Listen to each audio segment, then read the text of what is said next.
Well, Karl Seal, thanks for joining us. Yeah, no worries. You currently work for the News and Star. Well, it's Cumbria Live, so it's actually the whole group. It's five different newspapers, really. Right.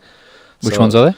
So I'm based down in Barrow, Right. the Evening Mail, and then there's the Times and Star, and the Whitehaven News, and the Cumberland News as well.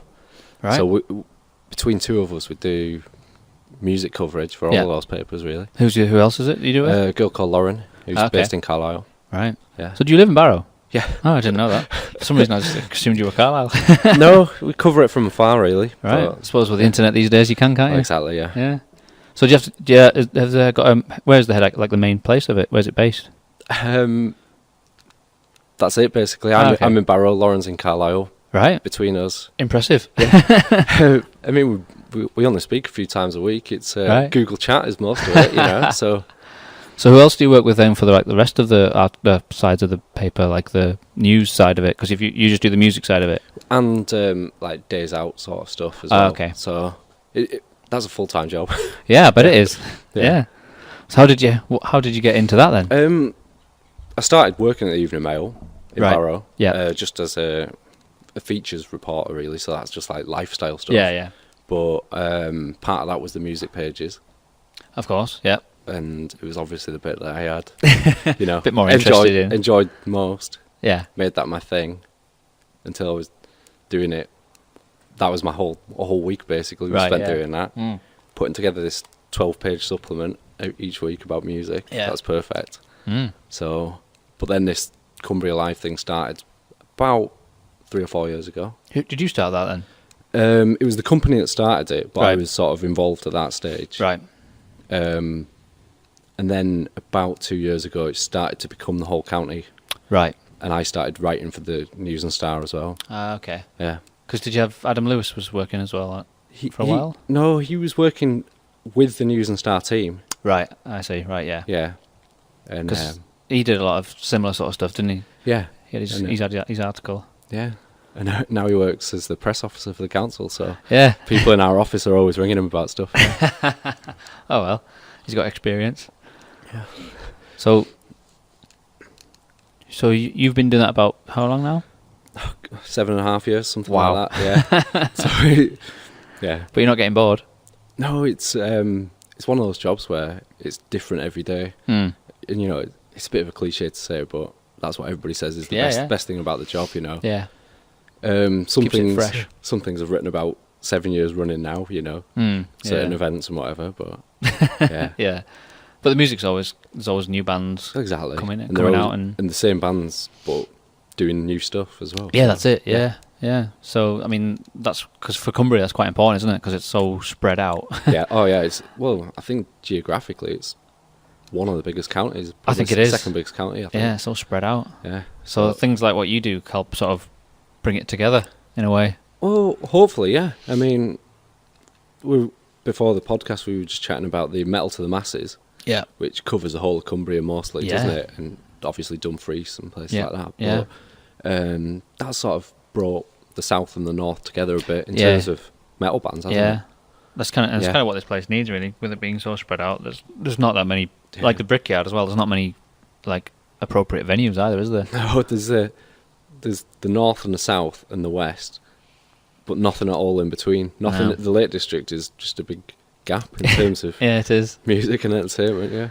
But it's at the moment, in these last few years, it seems to have been a bit of a revival. Really, there's a lot going on. Oh yeah, of course. Every week somebody tells us about a new festival that started. Well, that is a bit of a trend at the minute, isn't it? You wonder how many are going to be here in a couple of years' time. I know. But because I think people underestimate what's involved in doing a festival. Oh, definitely. Yeah, there's a few that have only had 1 year, and that's it. That'll be it. Yeah. A lot of them start too big as well. Yeah. They'll do a full weekend rather too ambitious. Do one day, book a few bands, and see how it goes. Well, they probably looked at like Kendall Colin when that started was just a thing. Do you know the Abbott Hall Art Gallery? I've heard of it. It was just like in the grounds of the Abbott Hall Art Gallery. Yeah. Do you know anyone involved with Kendall Colin? I've spoken to the organisers a few times. Because I cover the festival live. You get to review it. Sort of reporting on what's happening throughout the day. Okay, right. Did you get to go hard, and? Yeah. All right, cool. It's a hard task though. I bet it is. Yeah. You think people like say, "Oh, you got it easy. You get in for free," but No, it's not at all. non-stop. I would imagine. How do you? Because you can't review all the bands because there's too many. No, so a lot of it's live, so Twitter and I see. Twitter and Facebook, like taking pictures or little videos and stuff and that. Yeah. But every couple of hours, I'll do an interview while I'm there or something like that. Yeah. Quickly write that up. Look, there's 2 of us or more doing it. Last year, there was 5 people, I think, helping. So you just have to try grab someone as they become available. Yeah, the PR guys for the festival, they're brilliant at that. They'll just say like, right, Karl, we've got so and so who should be here at 2:00. Yeah. Will you be around for them? And I'll be like, yeah. Cool. That's what you need. So, yeah. Otherwise, it'd just be chaos.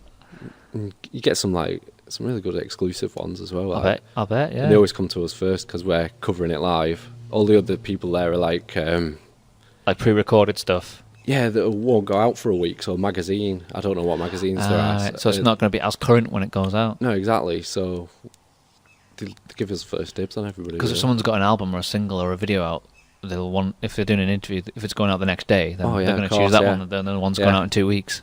Well, all the interviews anyway are about the set that they've just played or the set that they're about to play anyway. So a week down the line, it feels a little bit old. People aren't bothered, especially people who weren't even there. Yeah. No. I suppose if you were there, you might go, "Oh, I saw them. I'll check out that interview." But this is kind of what I've always appreciated about podcasts is you can go as long as you want. You're not sort of pushed for time, or about what you can talk about. So that's kind of like why we thought about you could do it at a festival. And there's not like a specific thing that you need to get out of it either. No, I mean if they've got stuff they want to talk about, that's fine. But because you're not. Well, they don't have to be. We're not constrained by time. If they've got the time, then we can talk for as long as they want. We've not really got much to sell. So. No. But as far as artists go, I'm sure they would be more appealing to them because they're not just going to get asked.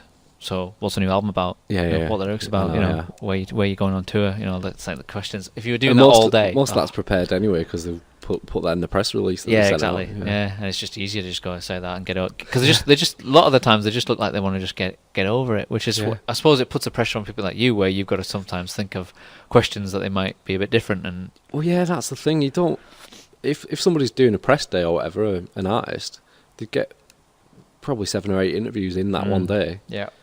If you're 8th in that queue, they've answered the same question 7 times already. That's it. Yeah, we did SOS Festival a couple of years ago, and you just spend because if you're playing the Saturday, you either do press on the Friday or the Sunday, and it's just the whole day. You get split up into groups, and you just go around, and you do literally just think you want to be out watching bands. But you always remember 1 or 2 who were a bit different. Yeah, they didn't necessarily. Well, they might have asked you a couple of questions that about the album or whatever, but.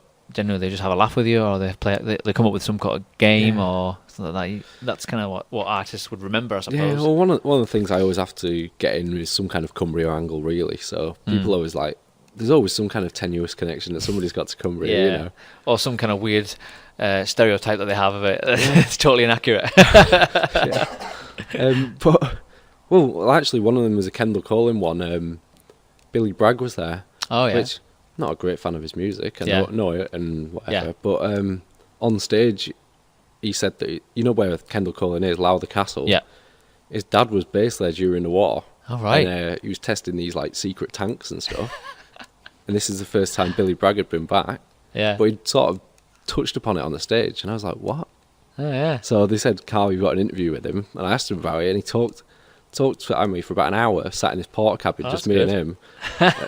And then I wrote this big article about it, and for about 3 or 4 weeks afterwards, he was just emailing me loads of stuff about his dad, and That's cool. pictures of his dad stood by tanks and stuff. That's good stuff. Yeah. Yeah, it was a good feature. Little nuggets that you get out of that you weren't expecting. Well, exactly. But you do a lot for supporting the local bands and the Cumbria in general. That's I mean, it's a little bit like a PR job almost, for Cumbria. Because they need it. Well, yeah. Well, yeah, exactly. I mean, the only way a Cumbrian band's going to get heard outside of Cumbria is if they go to the cities, isn't it, really? Yeah, exactly.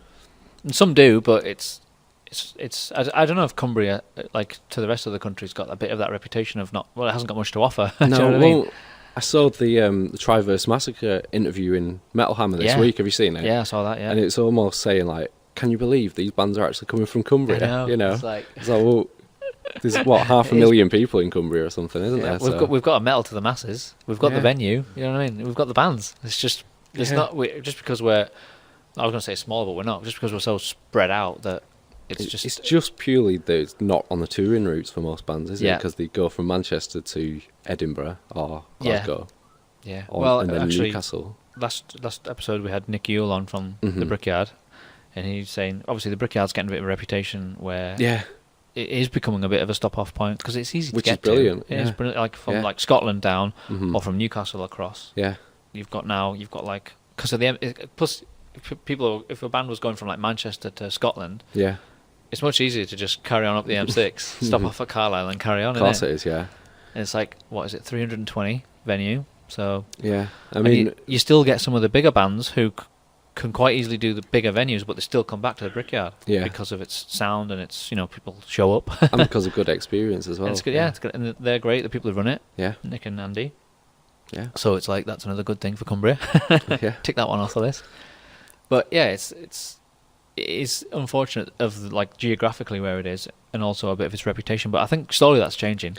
Yeah, I mean, I think the rest of the county's still got a lot. I mean, it'll always struggle. I mean, Barrow, Workington and Whitehaven are just such far-flung destinations, really. Barrow's got a few venues, has it not? It's got a couple of venues. The Nines? Yeah, which is a great venue. You know, it's probably 500, 600 people, but it takes a big band to fill it, you know. Yeah, that's true, yeah. A band that would pull 500... in a city, is not going to pull 500 people in Barrow, you know. That's true. Yeah. So can't remember the last big band that was there. It was a while back now. That's true. Yeah, I suppose you don't associate it. I mean, they might have the venue, but it's like their reputation as well, and how easy is it to get to, and will people show up? Well, exactly, I think Carlisle has got that. Definitely. Yeah, definitely. Because even above that, you've got the Stand Centre. Yeah. Which is about how many does that hold? 1,500, is it? Possibly more. When it's I suppose, got no seats in it, yeah, you know. That's true, yeah. Because I've still never seen a band there. I've only ever seen comedians. I have actually. I mean, who's played there? Like, was it Bullet for My Valentine? Yeah, that was one I went to. Yeah. It was just when I was starting covering Carlisle, so I thought, well, I'm going to see what a gig is like up in the Stand Centre. Probably only about half full, but wow. But you know, it's a good venue for it as well. It's a fantastic venue. The size of it is not too dissimilar to like Manchester Academy or something like that. Yeah, definitely, I'd agree with that. Yeah, like I've only seen comedians there, and I thought, and then the first time I saw a band advertised, I was like, oh yeah, that would make it really good. Take all the seats and push them to the side. Capacity. Yeah, you probably get like nearer 2,000, which for a bigger band coming through, you probably look at that. But the other thing about the Brickyard is like reputation, like them as people as booking bands, like they've just booked Ash, haven't they? Yeah.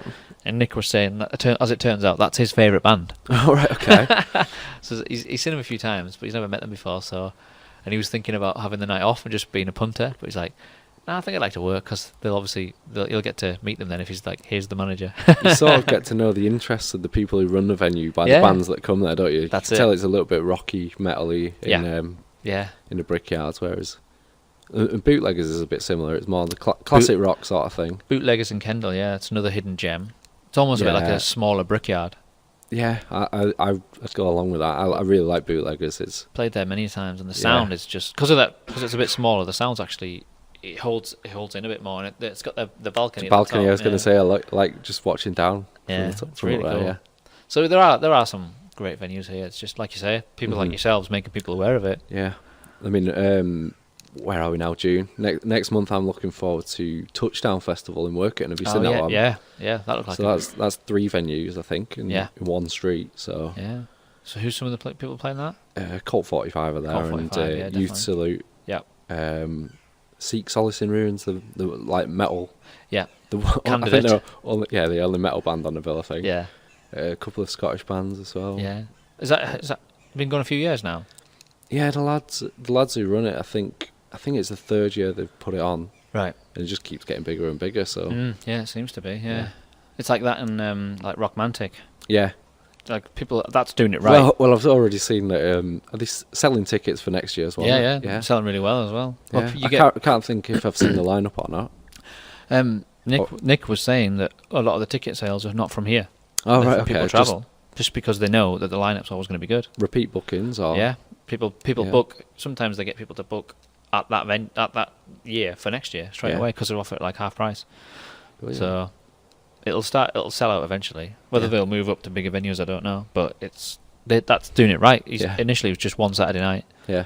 Then it went to a Friday and a Saturday, and now it's Friday, Saturday, Sunday. Yeah. So fair play. That's what every festival wants, isn't it? Yeah. Doing your homework and like picking the right lineup, knowing which bands are going to bring people, a mixture of fans from further away and local bands that work hard and bring people in. That's what it's all about. Yeah. So that's what, like, you write articles about things like that, don't you? Well, yeah. I mean, whenever there's like a new festival starting up, we try and sort of give it as much support as possible because we want as many events as possible in Cumbria, don't you? Yeah. One that I like the look of is Eskfest. Do you know Eskdale down in sort of the South Lakes? Yeah. Yeah. So it's sometime this month. It's a weekend long festival, but there's a few like that. Off the top of my head, there's obviously I can't think of any right now. Yeah, no, there is a few, but it's like you say, you always wonder, will they survive? Will they get past 1 year? We need one down in South Cumbria in Furness. Yeah, there's just not. We've had different ones start up and never really hit the ground running. But in fact, there's one soon. Another Fine Fest. Have you seen that? It's I've not heard of that. No, it's every pub in Ulverston gets involved with it. So there's technically 12 stages or something like that. Right. Yeah, full lineup on each one, and wow, every band in Furness in that area is on it. But that's a good idea. If that doesn't get the people out, I don't know what will. Well, it does. That's the thing. It's good. So yeah. No, I wouldn't even know where to start putting on stuff like that. It should be a headache because so many variables, isn't it? Mm-hmm. Bands showing up, people showing up, equipment hire, venue hire. There's a lot goes into it. Oh, yeah, I looked into putting on a battle of the bands probably about 5 years ago now, and our company has got CN Events. Yeah, have you seen them? Yeah, yep. But they weren't really willing to back it because there's the competitive nature of it isn't apparently. It's very polarising, the battle of the bands. Well, exactly. Yeah, it's sort of hit and miss. Yeah, some people love it, some people hate it. But also there's loads of legal stuff and sorting out security and things like that. Yeah. It's just that you didn't even know about until you know, and sort of like is it like underwrite the insurance and things like that? And I was just like, well, I've got no time for that. No, and like hidden costs and stuff, and it's just fair play to anyone who does that. Yeah. So my job is basically just to try and support them as much as possible, really. Yeah, you do a good job. Thank you. But you write some good articles as well. I like reading your articles. Yeah, I mean, try and go a bit deeper and a bit more thoughtful rather than just saying this is happening, go to this. I mean, if you want to read about a band just sticking out an album, you can read that anywhere, can't you? Yeah, pretty much. Yeah. It's always you've got to have the reader in mind, and I'm writing for an audience that probably aren't even familiar with metal. Yeah, you know exactly. So it's trying to present that to them that would make them not necessarily interested, but get it. The sort of thing I go for is more to tell the story of the people in the band, because people who are reading it, they're just Cumbrian people who want to know about these Cumbrian lads who are doing well for themselves, you know. So it'll be if you sell it in the right way, they'll be proud of them. They might not be into it, but they'll be like, go for it. Of course. and people who might not even go to gigs, but they think, that's so and so's cousin or whatever, you know. Yeah, well, there's that as well. They'll pass it around and share it on Facebook and whatever. Some of them get. Well, those sort of articles get shared way more than like an interview with say Kendall Colin headliner or anything like that, you know. Yeah. Just because people know the ones involved. Yeah, that's it. Do you like do a bit of research as well? That's a part of your job as well, isn't it? Yeah, of course. I mean, because I've not met a lot of these bands in person, you know. So it's finding out what they've done, and luckily I've got access to an archive that all 5 newspapers have been feeding into for years. Okay. So I can if someone else has written about this band before, you can kind of pick bits up. For example, if I picked out a band that I was about to interview from Carlisle, and I type in the name in our little search system, and I'd probably be able to find out what their first gig was. You know, or their first gig that was listed on the gig listings or anything like that. Yeah, they might not even remember that. Exactly. So I know roughly how old the band is, or Oh, that's cool. Yeah. That helps. Yeah. So that gives you sort of a bit of a different approach to start off with, I suppose. Yeah. Because I know obviously you'll give out questions that you might want to ask them for them to reply to, and I bet you get a varied response. Sometimes I prefer to do it via email because the bands prefer to do it via email. You know, if it's like take a bit of time over it. Yeah, that's true. You know, or one person doesn't want to necessarily speak for the rest of the band. Yeah. So they sort of have a spokesperson who'll kind of do it. So they'll go and chat to the rest of the band and then come up with some answers and whatever. Yeah, so whatever works for them, I suppose. Yeah, but I usually give them the option to say, I'll email some questions, or I can give you a ring, or we'll meet up in person next time I'm in whatever town. Just it's tough not to stick to a formula. You know, people are going to ask certain questions every time, aren't they? Yeah. You need to avoid just asking the cliched questions. That's true. But if they've got a product coming out like an album, you've kind of got to ask some of the same questions. But it's trying not to do them all. Yeah. Or ask them in a different way. There is that, but I mean, if somebody's talking to, say, a music-specific magazine, they're going to say a different thing. Or should I say the magazine wants something different out of it than what I want out of it. That's true. Do you know what I mean? Yeah. Some of them, like a guitar magazine, would want to know the specifics of the setup and everything like that. Yeah, they might go techie. You know, kinda, exactly. Yeah, that's true. And they'd focus mostly on that for 10 minutes or whatever on the interview and whatever. So, but I suppose you'll be quite generalised. If you're talking to a band, you don't have to be specific about anything. Well, yeah, I just want to know what they've done. Yeah, what they're about to do. Yeah, exactly. You know, bit of background and that. Yeah, usually asking people the highlights or the recent highlights is always a good thing, because they've always, if you've been a band for a year, sometime in that year you've had something interesting happen, haven't you? That's a question that you could ask to every band, and you're going to get a different answer every time. So that would be one that doesn't get boring, I suppose. And this is a tip for anybody who's interviewing anybody via email, or always ask at the end, is there anything else you'd like to mention? Right. Sometimes that just, because they've only been answering your questions to them. Yeah. This is the bit where they want to say what they've actually been desperate to say. Yeah. Sometimes, that's really brilliant. That. Sometimes it'll just get ignored. Or sometimes it'll just be like, I want to thank my mum and. Yeah. But other times you'll get an answer that's longer than the rest of the article. Oh yeah, it'll be like, sometimes it'll be like, well, we've actually been working on this secret project or whatever. Oh right, yeah. Oh, they're working with this other artist or something. Yeah, exactly. So that's cool. So what other jobs have you had before you did this? It's pretty much straight out of uni doing this. Cool. What did you study at uni? English and media. So all right, cool. Didn't have any intention of being a journalist or anything like that. What were you thinking? How do I waste 3 years? Typical student answer there then. Oh yeah. And it was only after I finished that then I thought, what can I actually do now? I had some dodgy jobs. I lived in Leeds for a bit and had some really dodgy jobs. I ended up out of work at this job, and luckily I kind of got booted out of this one job the day before this open day for a journalism course. Okay. So it's like fate. Well, kind of. Yeah. So I went along to this open day the day after I'd been sacked from this job. Which it's just a dodgy company. It had no money. So anyway, so I went to this open day and I thought, actually, I could probably see myself doing this. Didn't know what was involved to be a journalist. Didn't realise you had to actually have qualifications and stuff. And it's expensive as well to do these training courses. But But you did them. Yeah. Yeah, cool. So what you were studying at uni must have helped a bit, though. Oh yeah, like the media side of it. Yeah, it touched upon it on my uni course and whatever. Cool. But he was doing the actual. It's called an NCTJ, which is what all journalists need, really. Okay, right. It's a year-long course, and it was during that we had to produce our own newspaper. Okay. I was based in Leeds. Yep.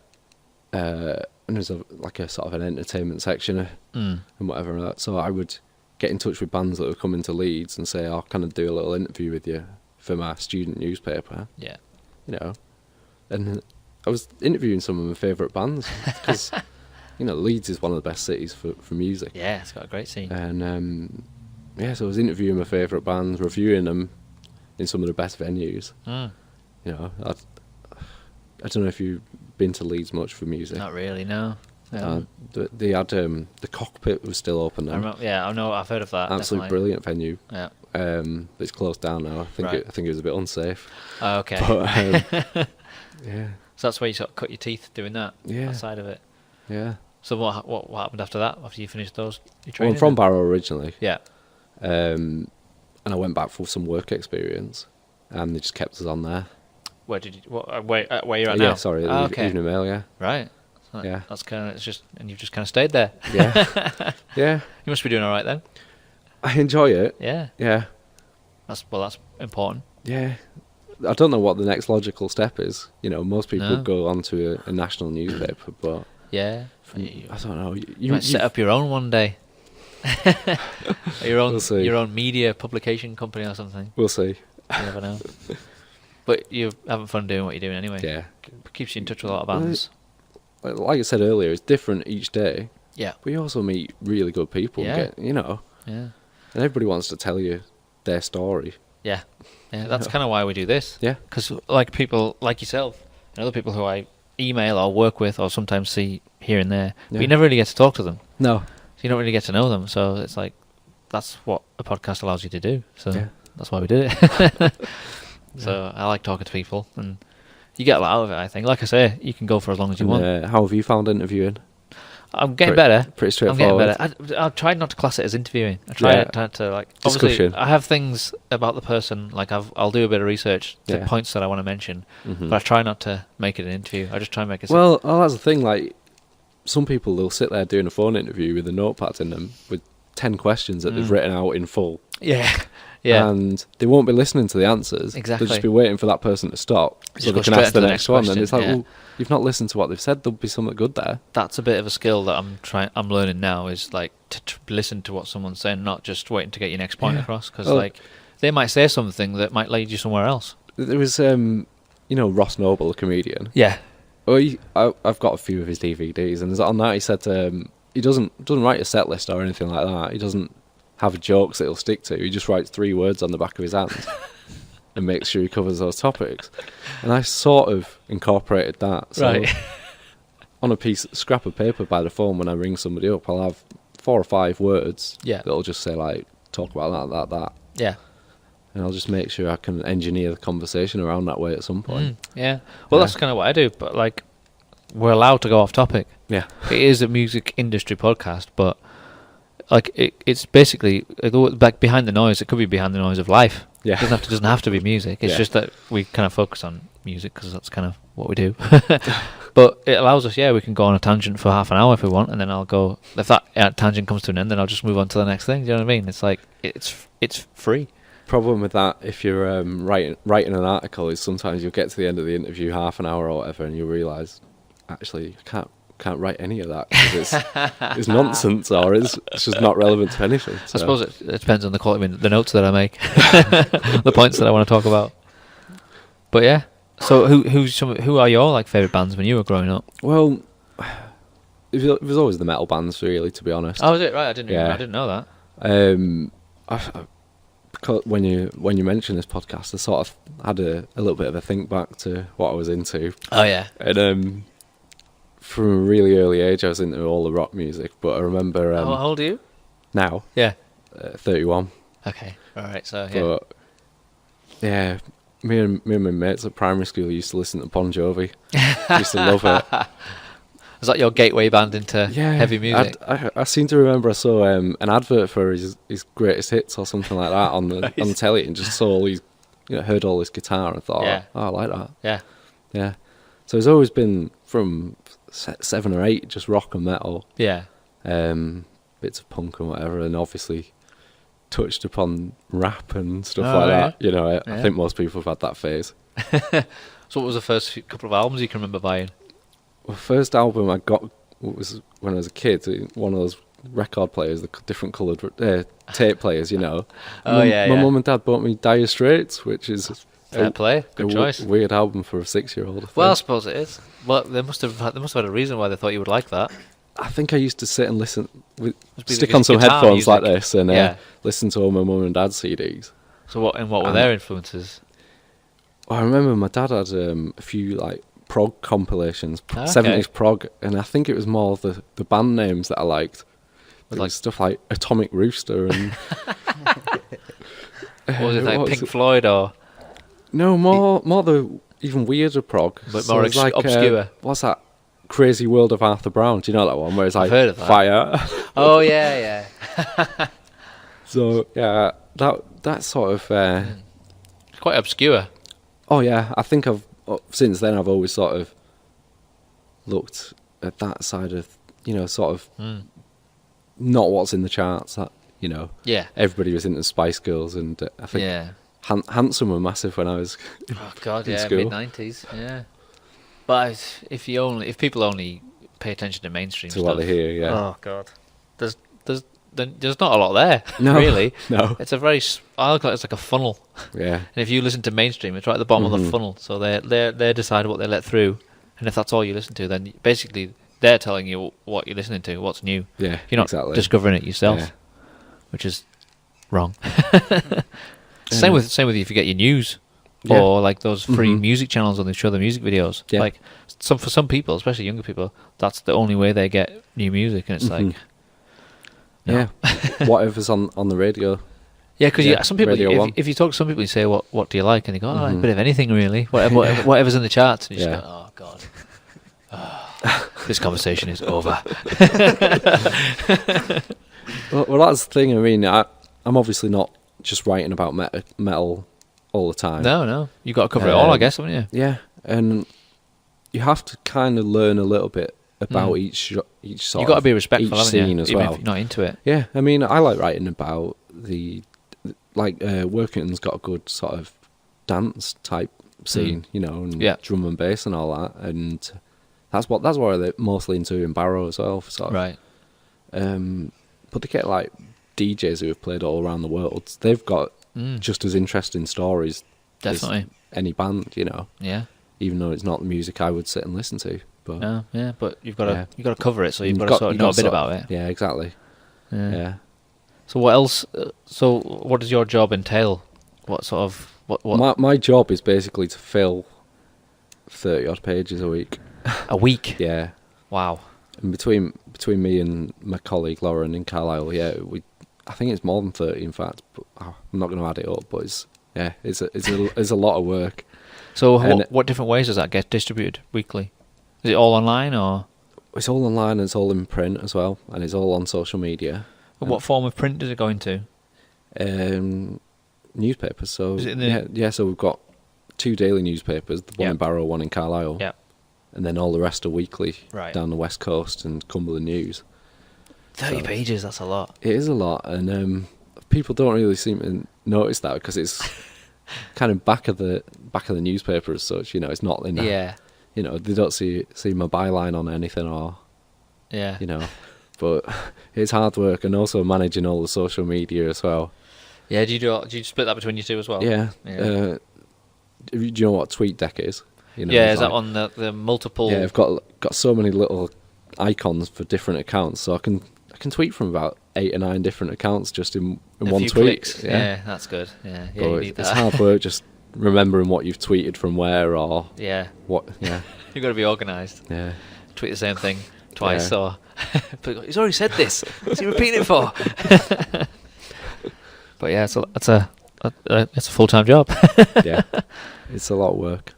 So have you got any plans for the future, or any changes that you're thinking of making, or branching out, or not so much. I mean, hoping to get like a revamped website soon. Right. Yeah. And one of the big things that I'm really keen to do is get other writers involved from around Cumbria. Yeah. Mainly music scene and whatever, because get different perspectives. Lots of blogs, isn't there? And some of them are really well written. Some of them are a bit rough around the edges. Yeah. But I can help them iron that out. Yeah. Yeah. But if they can sort of shed light on bits that I just don't have time to do, That's true. Yeah. It's a lot of content that will be able to reach a wider audience, really. Take the pressure a bit off you guys as well. Well, yeah. You've got other content coming from elsewhere. Well, yeah.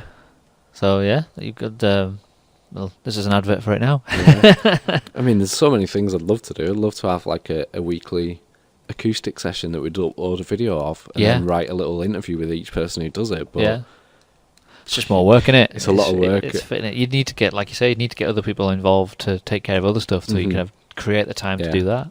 Yeah. As I suppose it's like this. Once you get into a routine of it, you can speed it up because you do it like once a week or once a month. It just kind of becomes automatic. But yeah, you need the time to do it. Yeah. You'll have to book artists and stuff. Yeah. So do you go to a lot of gigs all over here to review, or? So in Cumbria, probably mostly in Barrow. Yeah. I live about 200 yards from the main venue in Barrow. Okay, right. And then I try and get to around the other places as much as possible. So go to Kendal quite a bit. Obviously, Bootleggers is a good place. Yeah. So does Lauren do sort of this end up here? Mostly, I mean, I think she was at UB40 last week. Where was that at? The stadium, football stadium. Okay, Bunham Park. Yeah. UB40. Yeah. The Grandad tour. Yeah. And obviously get to Manchester and Leeds quite a bit for gigs as well. Yeah. Yeah. So does Cumbria Live as a whole, well, does it just cover entertainment generally in the whole of It's entertainment. There's like family stuff as well and days out. So, and comedy as well. Right, yeah. I think Cumbria, for some reason, unlike bands, the comedy scene, they will stop at every little town. I've noticed that, yeah. I've been to a few recently, actually. Egremont, Millham. Yeah. Carlisle as well. Yeah. I love comedy, but like I've never really associated this area as having much of a scene. Well, I mean, I think it's as good as anywhere to watch a comedy gig, you know. I've started going to a few more because I see them advertising and I go, well, I should go because I like comedy and like so should everyone who likes comedy. Yeah. But it's like I feel like every time I see something advertised that I think, oh, I might go to that. Yeah. I feel like there's certain people I need to tell them about because they might not know about it otherwise. And then there's a few of us go because then it'll just that's how it's going to get better and better. Well, that's kind of what I'm doing, trying to get have an article that people can share with their friends. Yeah, exactly. You know, accessible. Well, that's the beauty of the internet now, isn't it? It's so easy to share. But it's about your content. You've got to have good content that people want to share, isn't it? That's the battle. Well, it's got to be readable as well, you know. Yeah. It can't just be like a press release. Yeah. So, sometimes it is a reworked press release just because if it's there on a plate, you're not going to not use it. Well, yeah, this is I've had this battle before in the past with my band. Is sometimes I feel I should do a really good press release because then all the lazy journalists will just use that. Yeah. Because some of them that I've worked with before, I thought, well, they're just going to use them. They just use a press release. So if I just include everything that they're going to need to know, they're just going to copy it. Then I know that's going to be all right. Well, some people would just stick it in as it is, word for word. You know. So that's exactly if that's what you want to say, that's what I started doing. I thought, well, I'll just do a full thing like that, and they can take bits, or you can use it all. Or some people prefer not to do that, and they prefer to write their own article. So whatever works for them, really. Yeah. But a good press release is really important for bands, and it's amazing how much bands how they seem almost not scared to do it, but I think they would be scared of it. Can't really be bothered doing it, or they don't see the merit in it. They don't understand how important it is. I totally agree. Having a good band picture, you know. Or I'd say have a few band pictures, you know. Yeah, something with a high resolution. Yeah, exactly. not just like Dave's phone. Exactly. So you get loads of blurry this was our gig. It was a brilliant gig. I'm like, but the photos not. Oh, yeah, exactly. And live pictures, they always try and make sure that all 4 band members are in or whatever, all 5 band members. It's like, well, send 2 pictures with 2 different ones. We'll put 2 different angles or whatever. You know. Yeah, I think it's something that you learn. It's just that people. I think bands just need to know how to present themselves in that way. Yeah, because you sort of, especially when you bring out a new album or whatever, you're telling a story. Yeah. If the album tells a story, you guys have got a story to tell. It's like, well, your press release is the first. It's like your first impression. Well, the picture is the bit that catches the eye, isn't it? Yeah. If you see a picture and you think, oh, I might actually read about them. They look turn the page, interesting people or whatever. Yeah. Yeah. Yeah. So, and then you look at the words, and then if the words start making, I'm going to carry on reading this. I think that's one of the things I like. One of the reasons I like writing about metal as well, because it doesn't really get any newspaper coverage elsewhere. I don't think. No, not really. Certainly not local newspapers. But I mean, down in our end of Cumbria, anyway, there's a lot of extreme metal, which is never ever going to get newspaper coverage. So it's going to be a niche market, isn't it? I do like including that, you know. Yeah, just almost to see what I could get away with. You know, so some of the band names are unprintable. The pictures that they send. Yeah. But no, they're doing a really good job. The people putting on extreme shows. Have you seen Felfoot Woods? Don't think so. It's like it's a venue in a forest. Oh right. Yeah, and they get bands from all over the world. And this is down near near Windermere. All right, yeah. It's just in the woods, Felfoot Woods. It's like a wooden cabin, basically. Right. I don't know how many people it'd hold. Probably a few hundred. Yeah, and bands from all over the world. Sounds unique. Yeah. But that, like saying with festivals as well as like comparing it to articles, you've got to do something a bit different, haven't you? Yeah. You've got to do it right, but you've also not just got to do what everyone else does. Otherwise, it's exactly. There's Otherwise, so much choice. Well, why not just have that festival near Manchester, or exactly. just have it near a city? But like with most things these days, everyone's got so much choice. It's like you've got to stand out from the crowd, but you've got to cover all the basics. But then you've got to do something. There's got to be something different about you to attract the people, especially if you're new. Some kind of identity, really. Yeah, and that's hard to come by. You can't just summon that up straight away. No, that's why you should always start small and then work your way up. Yeah, bit like news publications. But I think if you're looking to get more people, to like articulate people, it's only going to serve you better for the future, isn't it? And it's like allow you to do more things that you didn't have time to do, do before. Get a list going of things that you want to do. I think it's something that a lot of people kind of enjoy as a bit of hobby, writing about music or, writing a gig review, that sort of thing. Yeah, I think a lot of people would enjoy that, and as I say, they don't necessarily have to be a great writer, because I can sort of help with that. If they've got the passion and that comes through, you can sort of... If they've got a bit of knowledge of what they're talking about, it's not just, this band was dead good. Played this song, and this song. Plus, if you're giving them tips and that, they'll get better. Yeah. But I imagine it's like if you had a bedroom guitar player who suddenly gets offered to join a band, it's like, oh, actually do it properly. It's like, I don't know. There's that threshold of, can they go from the bedroom onto the stage? Yeah. Some can, some can't. So I suppose it's like, well, just send us an article. Yeah, but with a bit of help and encouragement, exactly. They could get out. Yeah. I think a lot of people would think. Some people would think that I couldn't do that, even though they've probably got written loads of already that are really good, but they just don't think that anyone would like it. No. So it's getting that out of them, I suppose. Yeah. So do you put adverts out for people or anything, or do you ever ask? If somebody sends me stuff, like a decent press release or anything like that, or actually, to be honest, a lot of people who I do that with, they come in on work experience or things like that. I'll be like, well, would you like to do this more often? Yeah.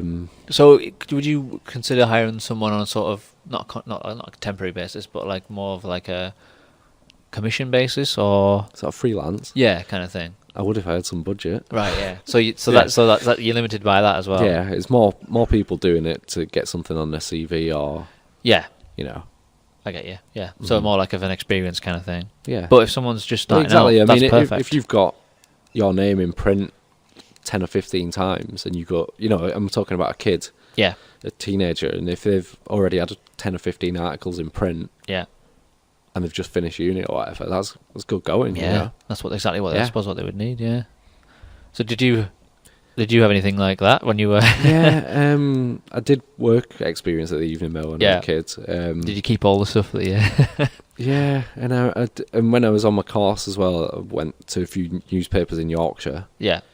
Was it as much digital back then or not? No, not at all. Oh, right, okay. Before all that. When I started working, so 7.5 years ago, or whatever, you weren't even allowed on social media in the office. You weren't allowed? No, you're banned from it. That's your job now. Oh yeah, exactly. Of course it is. Yeah. Wow, that just shows you. But yours was all like everything changes so quick. Yeah. Yeah. But you're like written and. Yeah. Well, in fact, when I go to a festival like Kendal Calling, I'm the only one there with a notepad and pen, writing shorthand. Yeah. Everybody's sat there with a recorder. I would if it was me, because I couldn't. But I know. But what happens if it doesn't record for whatever reason, or you can't hear any of it properly? That's true. And it's time consuming. Listen to it back and fast forward, rewind, That's true. It does take a lot of effort, whereas if a notepad is just like, oh, there, flicking through your pages. Yeah, I suppose. But do you not find that sometimes that you're not paying full attention if you're writing all the time? No, because they're sort of if you're talking face to face and you're making notes, they're mindful of how quickly you're writing and what you're taking in. So they pace themselves. Help, talking you along, and that. Yeah, it's a different technique, but I've never thought of that. Yeah, all news writers will use shorthand. They have to. So it's a bit of a skill, I suppose, isn't it? I'd be like most bands. But most bands have never even come across that. No. Most people do. Just stick a recorder on and just go. Yeah. But yeah, like you say, what if it doesn't record? What if you pressed stop instead of go? Yeah, I couldn't imagine if it was your biggest ever interview. Oh God! And it just the battery died or whatever, and you didn't notice.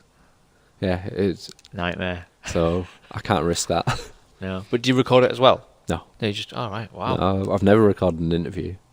That probably comes from when you started, I suppose. That's how you started, so you just kept it that way. You don't write everything down as well. No. Because what would be the point? You just write down the bits that. I thought you would have a recorder as well in case you missed anything or. Oh. Sometimes, like, you read the notes back and you're like, "What the hell was that?" but if something's worth mentioning in the article, you're going to remember it for a start. That's true. Yeah. But I suppose you've learned a few things along the way as well, I guess. Oh yeah, absolutely. Are you happy now everything's digital? Does it make it easier, or? It doesn't make it more difficult. I don't really know why it would make it easier. It's just. I just meant, like, obviously you can type it on a computer, press publish, and it can go to your website and it's out there. I mean that's good in the fact that you sort of have more control over your article. Yeah. Sometimes you used to write an article, and then the sub-editors from the newspaper, they would chop and change stuff, and when you actually see it in print, you're like, well, I wouldn't have put it that way. Exactly. that wasn't my article. Yeah. Whereas now, because you're writing it, reading back over it, and then putting it out.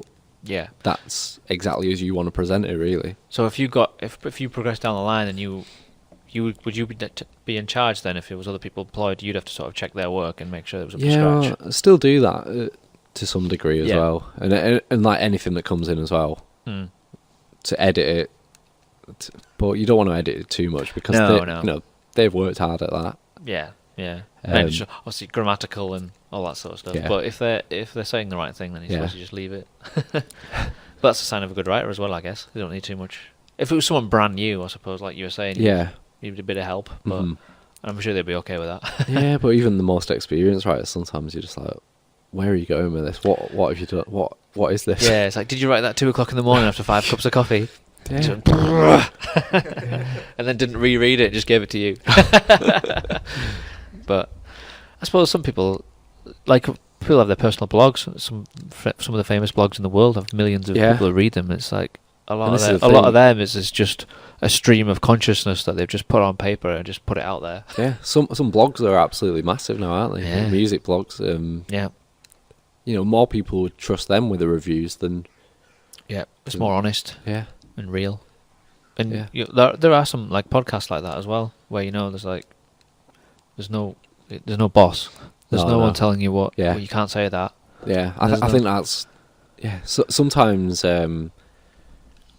like a national newspaper or whatever. I wonder if the reviewers have even heard the albums, or whether they've almost been told, this is what we want from this review.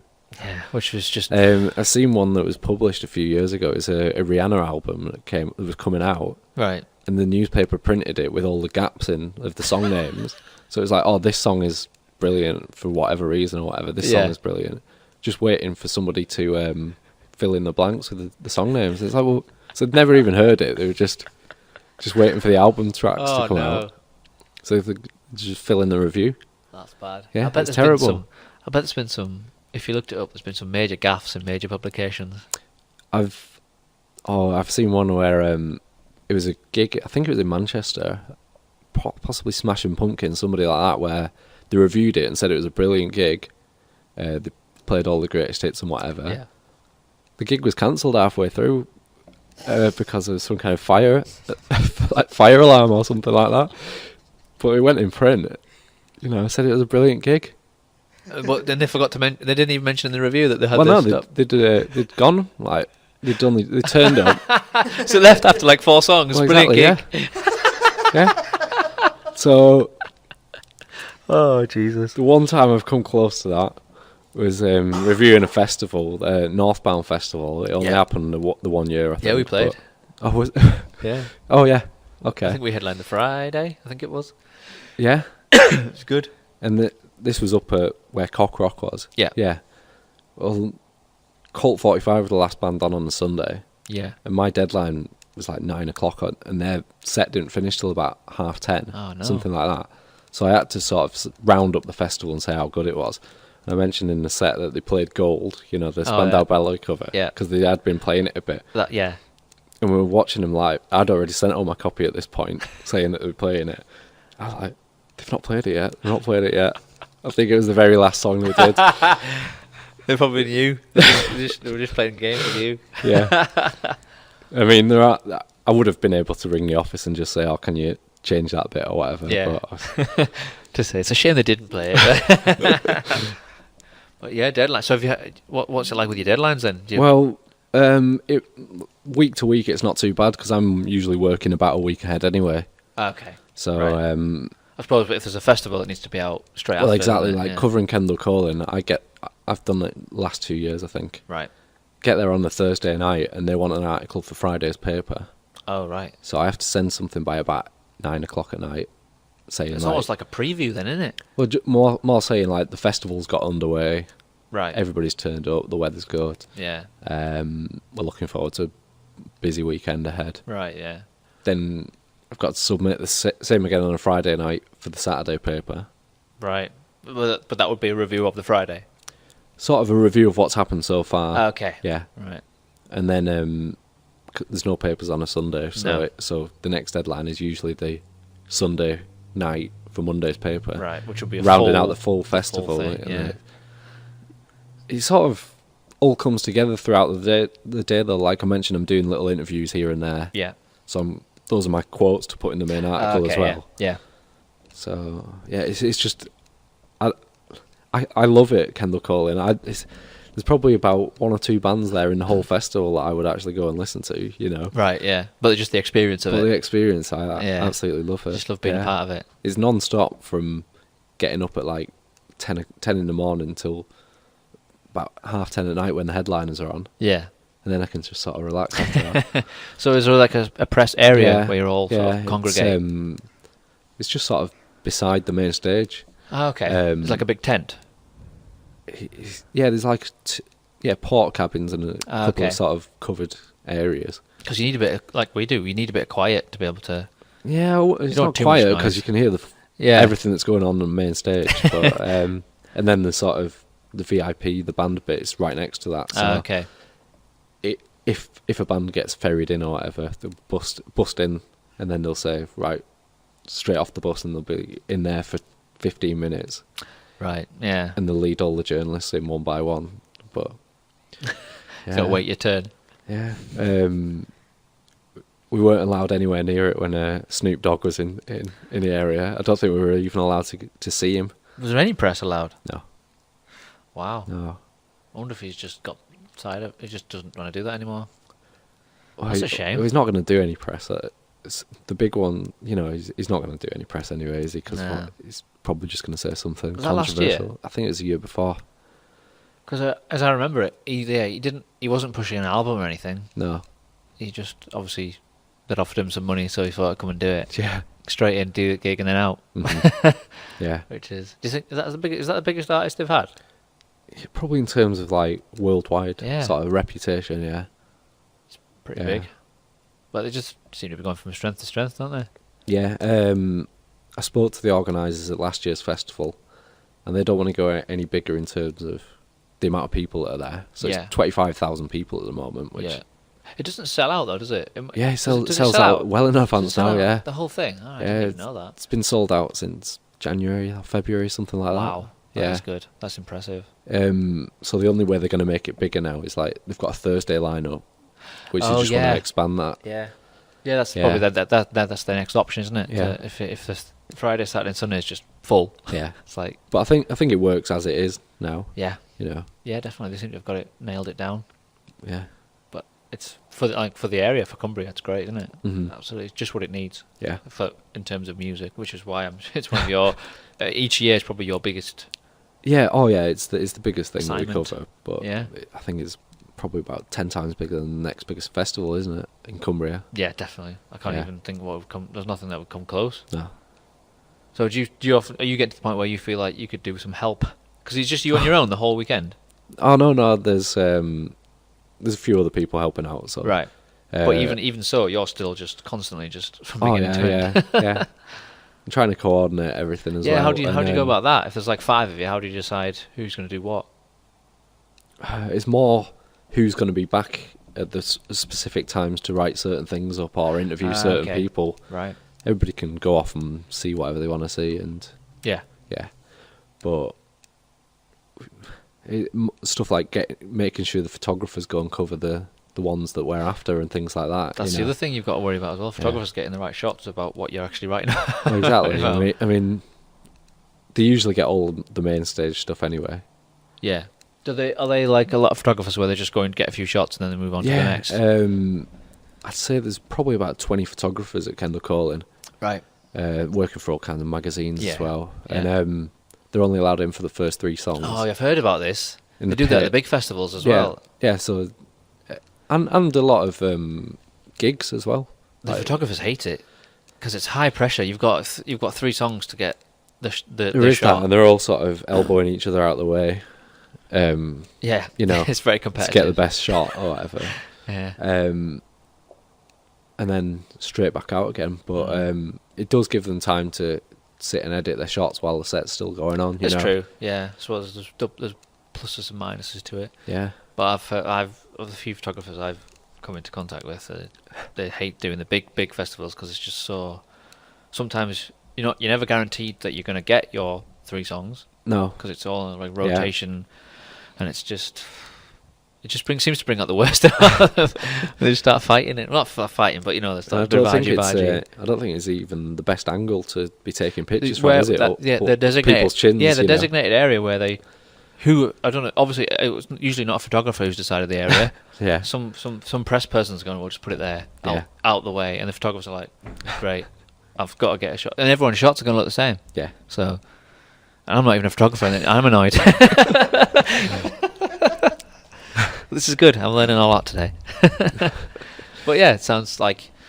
Do you feel lucky that you've got a job that you enjoy? Yeah, absolutely. You've actually got a passion for it.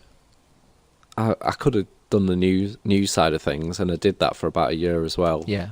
At one point, but it's not a lot of fun when people are just most news is bad news. Exactly. Especially your biggest stories. I don't think I've ever really had a complaint for anything that I've written in terms of like. Oh, you've not had a band get in touch saying, "You bastard!" No, exactly. Not really. We hate you. I used to do food reviews, and I would always get a complaint. Oh God. From the pub landlord or whatever. Yeah, but that's a risk. I wouldn't even want to go there. Yeah. You didn't like Bob's Hot Pot, so. But with music as well, in local bands, there's no real merit in just slagging anybody off or. I just think you just got to be honest. Yeah, well, you can be honest without going to town. Yeah, you don't need to slate them, but no. If you went to see them a gig and they weren't very good, then I think you should say they weren't very good. I think people sort of appreciate that feedback. Because everyone's not brilliant all the time, every night. It's just, that's not real. No. So I think, that's another way to stand out, is just to be honest. Yeah. Like real reviews of the singer wasn't great this night, or the crowd, there wasn't much of a crowd there, not being afraid to say it wasn't very well attended. Because that's reality. Yeah. So, but yeah, you do that. I've read your stuff. Yeah, I mean, I think most people would say that I only ever write positive reviews. But you tried to be as positive. Exactly, as you want to be. put a positive spin on things, and you want to make the bands feel valued. Yeah. Yeah. Some of the visiting acts I've slagged off a few times. If bands from away who just haven't impressed at all. Oh, they don't even they haven't even looked. They couldn't pinpoint Carlisle on a map. Well, that's yeah. They just kind of come in and go, and then just leave. Yeah, but you're always going to get that. Yeah, it's part of the job, innit? But you just got to let it go over your head, I suppose. You don't want to write a scathing article about this. I bet you have one. Have you ever had a scathing article and then you just I better delete that and start again after a review or just a on gig. My notepads? Yeah. I haven't seen that many terrible gigs, to be honest. Oh, that's impressive. I do tend to pick and choose which gigs I go to, in terms of I kind of know that I'm going to like that anyway. Yeah, you wouldn't want to keep going to band for types of gigs that you're not into that music at no, all. No.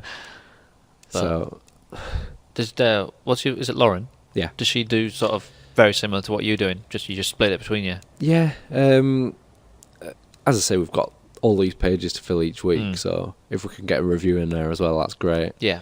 There's always something happening in Carlisle, isn't there? Each weekend. Always, so, yeah.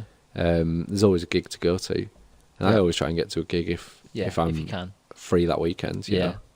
So do you have most of your weekends free?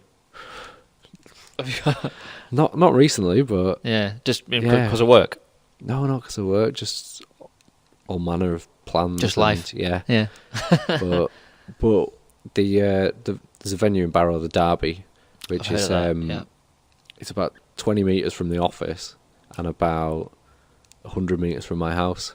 So if you can't get there, there's something wrong. Well, exactly. I've not got many excuses. Do they put on a lot of gigs and that? Yeah, they're the one. It is a pub, right? But it's also like a music venue as well in terms of every Friday and Saturday night. That's what you're going to get, and they get some good up and coming like rock and punk type bands and indie. Yeah. So I think half the battle, as I've mentioned before on this show, is trying to convince people not to just come out for the big bands. Oh yeah, that's part of that's part of what you do, I suppose. Is saying to people your casual music fan at home, saying, "Look, this is going on all the time. All these bands are playing in these great venues." Well, that's the thing. If you were just looking at say gig listings or whatever, and you saw a band that you'd never heard of, just a name, you wouldn't think, "Well, I'll go and see them, see what they sound like." Yeah, exactly. But if you read an article about them, you think, "Well," and you see a cool picture. Oh yeah, that helps. Well, that's the beginning of it. Yeah, and you think, well, actually, they might be up my street. I'll go and check them out. It's all about perception, isn't it? Yeah. I think people have a bad perception of underground music. Yeah, they have they would put Iron Maiden up here, then they would put any band that's not major right at the bottom. Oh yeah, and they have Iron Maiden's playing, so I'll pay £100. I'll go and see them, and then I won't go to another gig for another 12 months until they come out again. And unfortunately, I think that's a lot of people. It's trying to change that perception of every band's been an underground band at some point. Exactly. Yeah. People seem to forget that. Yeah. If people started spreading out where they go and going down a peg or two, to even some medium venues like academies. Yeah. And just even you'd probably go and see a band that you've heard of, but you quite often find that the bands below them would blow you away. Yeah. And I think people have that attitude's changed now. I think it's a generational thing as well. Well, you get the thing where people just turn up at 10 o'clock knowing that they've already missed all the support bands. Yeah. When how do they wait outside with a beer and how do they know that those support bands weren't going to be immense? Yeah. But what can you do? Talk about it on a podcast. Maybe it'll change. Maybe we'll change one person's opinion today, and they might go, right, I'm sick of hearing about this. I'm going to a local venue. Then we'll accomplish something. Don't change the world. Change someone's world. Yeah, change someone's world. Yeah, one download at a time.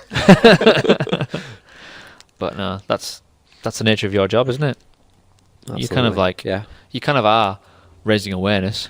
Yeah, well, not just saying what's happening, but also saying writing about what's happening. Yeah, I mentioned at the start I don't have anything to sell, but I just realised that tomorrow we've got a charity compilation coming out of all of Cumbrian bands. Right. It's in indie and pop and things like that, and it's for charity, but that's got 42 songs on it, I think, and they're all Cumbrian bands. So where could people get that if they wanted to get it? It's Bandcamp. Right. So it's a download. Right. So what would they search for? if they were looking for it. It's called Cumbria Rocks. Cumbria Rocks, there you go. But that's just another way of trying to give these bands some kind of outlet, you know. Yeah. If people can also hear the songs, yeah, exactly, as well as read about them. Yeah, because if you're going to release the songs, yeah. then you're going to write about the bands as well. Exactly, yeah. Then that's a whole new selection of bands that someone would not have heard of, and they decide to give them a go. I'd like to do a metal one at some point, but you should. There's plenty of Cumbria metal bands. Definitely. Yeah, yeah. But I think, like, I don't know which metal's probably, gigs wise, metal's probably the most predominant one, I would say.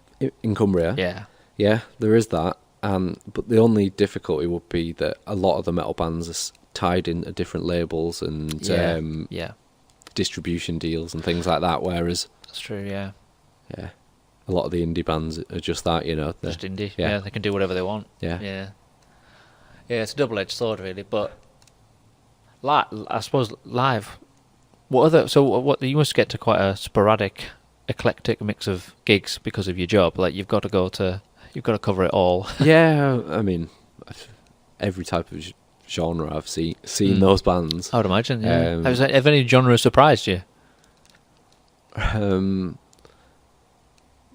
As I say, they sort of have a preconceived idea of what I'm going to enjoy beforehand, you know. I've seen some bands where I've just thought, wow, these are great. I've seen, there was one last year or so, they were probably about 14 or 15 years old, maybe a bit older, and they were playing a Jimi Hendrix cover, and the guy played the solo behind his head, note for note, and I was just like, wow. That's you're talking about. That's like your bedroom player who's managed to come on exactly, stage. yeah. But I mean, I think that was the only cover in their set as well, and the rest of the set was brilliant. But you remembered it. Yeah, well, exactly, yeah. Can't remember the name off the top of my head, but we've had this debate about certain bands not doing covers, or wanting to. Some members wanting to do covers, but others members not. This is something that crops up in it. 90% of the interviews I do with Cumbrian bands is they're always like, well, in our hometown, people only ever want to hear covers, you know. Right. So for original bands, it's a little bit tricky in Cumbria, I think, in a lot of places to get themselves heard. I think it's probably a little bit different in Carlisle because people know the venues, they know what they want to go and see. Yeah, they know to expect a certain standard of bands anyway. Yeah. Even like the original bands, but I think everywhere else it's almost like, well, we don't know what you sound like unless you play these covers. Yeah. I was just thinking, if you play one really good cover, that can win an audience over. That might have been a bit on the fence until a certain point. People usually that's the one they remember, isn't it? Exactly. That song, yeah. But if that's the song, if that's what gets them, like Monday at work, they're telling someone about this band, they're remembered because they played a cover. If they end up then becoming a fan of your band, then mission accomplished. Absolutely. There's a band from Millham area who they played Kendall Collins' main stage last year. They'd won like a competition to be on the main stage. The Chidelics, like an indie band. Okay, yeah. And the main stage, they were absolutely brilliant. You know, like as good as half the bands that were on the main stage. Yeah. But they ended the set with a Prodigy cover. Right. And all the sort of neutrals who didn't know them beforehand, that's the one that they've definitely gone home remembering, isn't it? Saving a cover for the end. We've never done that before. We normally whack it in the middle somewhere. Just in case it doesn't land. Yeah, you just never know. Especially if you're playing for the first time. You're like, put it in the middle and then see how it goes. But it's, So you got, obviously, you've interviewed. Would you say have you done more interviews by email than you have in person? Almost, probably about 75% are over the phone. A phone? Yeah. Right, okay. Yeah. I prefer that as well, over the phone. You write shorthand then as well? Yeah. Always, yeah. Wow. And it's good when you're on the phone as well, because if you have some kind of brain freeze where you can't think of what to ask next, you just say, "Oh, I'm just making a note of that." You know, just finishing my notes. Right, there's a tip for all young journalists out there. Remember that one? How to blag it. So yeah, it's just buying yourself time. But phone interviews are almost as good as face to face. Yeah, you know. Yeah. Especially when you're not going to get a chance to interview these people otherwise. Yeah, because you can't interview them all, can you? No. But so have you ever thought about doing like video interviews where you could put that online as well? Or have you dabbled with that, or is that something you We've just don't have dabbled time with for? it at festivals, Yeah. but it's always about the technology getting it right. There's and a bit of whatever, production involved, isn't there? Well, there is that as well, yeah. Yeah. But Yeah, we used to set up a little camera. But you yeah, could you've have got, the digital camera and the mics to. well, that's an capture the example audio. where you get it back to the office and you just can't hear anything on it or whatever. Yeah. Or Yeah. you've realised that it's pointing slightly over Yeah. the head or whatever. You know, happy with just a written article for now, really. Stick to what you know, eh? Yeah, we always embed stuff like a YouTube video in it Yeah. or Yeah. SoundCloud, things like that. So have you you guys got a YouTube channel then? We haven't got a YouTube channel now. Okay. But You just put like if you do video stuff, put it on your own like website yeah, or Facebook and share it just that way. embed it onto an article. Yeah, Ah, yeah. Yeah. Cool. So do you know what your readership is, or your it's hard to say how really. how do you measure it these days in a digital world? Well, there's that, and it's also some of the articles go in more than one newspaper as well. Yeah.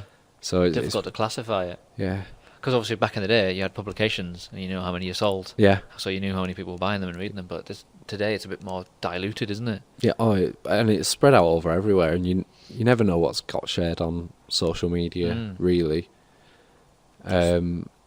Yeah, so it's hard to keep track of, really. But So is a big way to make money in what you do is like advertising then? yeah, that's everything really. But Yeah. that's the biggest struggle as well. In terms of what? Attracting advertisers, Right. Got you. You know. Yeah. Because you'd need to convince, if you say to advertise and they ask you questions like, well, how many people read your publication? yeah. Or you struggle to quantify it, I suppose. Well, all adverts on the internet are paid per click, aren't they? I think it's a few quid per 1,000 clicks and things like that. Yeah. So, but It's a struggle. yeah, but I'm not an advertising rep, so it's No, it's you just got to do your job, haven't yeah, you? exactly, yeah. And just do it to the best of your ability, yeah. and the rest will come. Yeah, well, you'd hope so, yeah. You know, so but you're doing a good job. But thanks for joining us. All right, okay, I enjoyed been that. really- yeah, it's been really gone good to talk to you. quickly, Yeah, Yeah, and we'll do it again sometime. brilliant, yeah. Yeah, And, definitely. Keep catch doing what you- you're doing. yeah. Thank you. All right, take care, man.